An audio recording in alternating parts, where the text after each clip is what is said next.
what she's chasing, but my doggy's chasing something out here. Let's go figure it out. It's probably a little bun. Is that a bird? Oh, it's an injured bird. Yeah, it must be an injured bird. Tipsy, don't hurt it. Come on.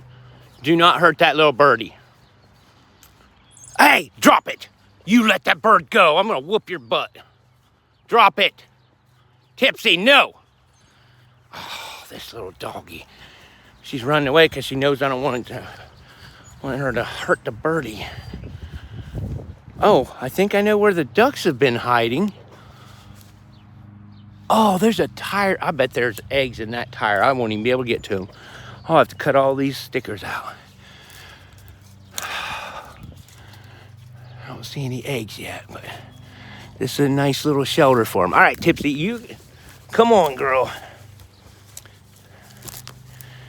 You leave that bird alone. You leave that little birdie alone. No, leave it. Good, you don't like stickers either, huh?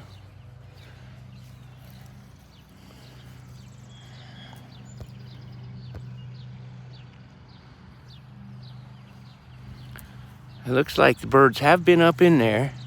Back out of that. Yeah, I can see bird sign. I didn't realize they were hiding up in here, but I don't see any eggs. All right, you leave that birdie alone. Cute little puppy. Poor little bird's hurt. That's probably Mama right there, mad at you for bothering that. I'm guessing that's a baby or it's injured. I don't know. I couldn't get close. Silly dog.